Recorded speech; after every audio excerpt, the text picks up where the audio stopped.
Welcome to today's episode of Courtroom Cinema, the podcast where legal theory meets movie magic. I'm your host, Richard Hill, legal consultant, joined by my apprentice, Sarah Miller. Welcome, Sarah. Thanks, Richard. Glad to be here. Today we're diving into a classic film, The Shawshank Redemption, to explore courtroom language and the complexities of evidence. Precisely, Sarah. This film, based on a novella by Stephen King, gives us an intense opening courtroom scene that sets the narrative in motion. Let's discuss how the prosecutor demonstrates evidence against Andy Dufresne, the protagonist, portrayed brilliantly by Tim Robbins. Absolutely, the prosecutor's speech fascinated me. His tone was assertive, authoritative, and he carefully chose his language to convince the jury of Andy's guilt. Could you tell us more about the legal strategies behind this approach? Great question. The prosecutor strategically uses his voice to establish authority. He adopts a confident tone, maintaining steady eye contact with jurors, and carefully articulates every word.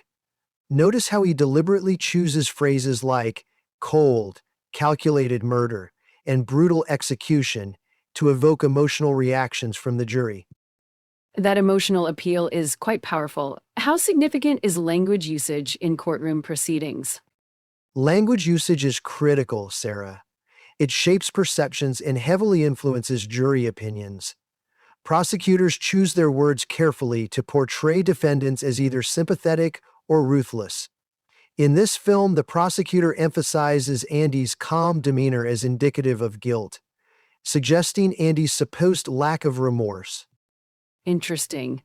Let's talk about demonstrating evidence. In Andy's trial, several pieces of evidence were presented.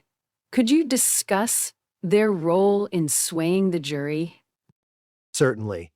The primary pieces of evidence were fingerprints on liquor bottles, tire tracks at the crime scene, and bullets matching Andy's revolver. The prosecutor's detailed demonstration of this physical evidence aims to remove any reasonable doubt. However, evidence alone isn't always sufficient. The interpretation and narrative crafted around it are equally crucial. And that leads us to testimonies. The film illustrates how powerful witness testimony can be, even when not entirely accurate. Can you elaborate? Indeed, testimonies are the heart of many trials. A single convincing testimony can override contradictory physical evidence.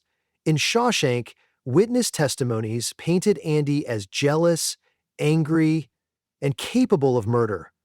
The prosecutor capitalized on these testimonies by emphasizing the alleged motive. Yet Andy consistently maintained his innocence. The scene where he's questioned is particularly gripping. What can we learn from the prosecutor's questioning technique here? Great observation. The prosecutor employs aggressive questioning to pressure Andy into contradicting himself. The technique includes sharp, quick questions followed by direct accusations, creating intense psychological pressure intended to reveal inconsistencies or provoke emotional responses. Andy's calm denial was strikingly portrayed. Does this behavior typically help or harm a defendant? It's a double-edged sword. Andy's calm demeanor was misinterpreted as coldness, negatively impacting jury perception. Typically, a composed defendant can suggest confidence in innocence, but the prosecutor masterfully twisted this composure into perceived guilt, claiming Andy's detachment indicated premeditated malice. That brings us to sentencing. Andy was sentenced to life imprisonment instead of receiving the death penalty. What considerations typically influence such a decision? The death penalty usually requires a unanimous jury decision based on particularly heinous circumstances. Though the prosecutor aggressively pursued a death sentence, doubt among jurors, perhaps influenced by Andy's demeanor or lack of direct eyewitness testimony, led instead to life imprisonment. Andy's story portrays vividly the thin line between guilt and innocence. Considering everything, do you think the film accurately depicted courtroom reality? Yes, broadly speaking. The dramatization, while heightened for emotional effect, effectively captures real courtroom dynamics. particularly the influential power of language, tone, evidence presentation, and witness testimony. This realism provides viewers valuable insights into legal processes. What about the protagonist himself? Andy is portrayed as quiet yet remarkably resilient.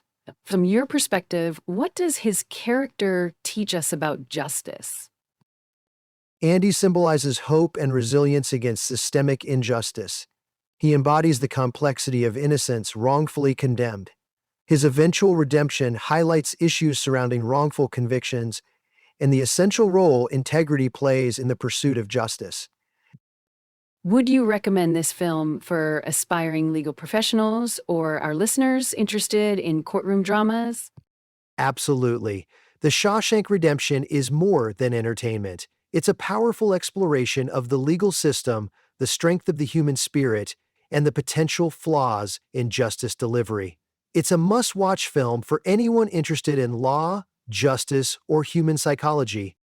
I completely agree. Before we wrap up, could you summarize key legal language or terms viewers should pay attention to when watching? Sure. Look out for phrases like reasonable doubt, circumstantial evidence, cross-examination, motive, and premeditation. Understanding these terms enhances your viewing experience and deepens comprehension of courtroom strategies. Thank you, Richard. This was incredibly insightful. My pleasure, Sarah. And thanks to our listeners, don't miss out on The Shawshank Redemption. Remember, in both law and life, hope and truth often reveal themselves after trials and tribulations. Join us next time on Courtroom Cinema. Goodbye, everyone. See you next time.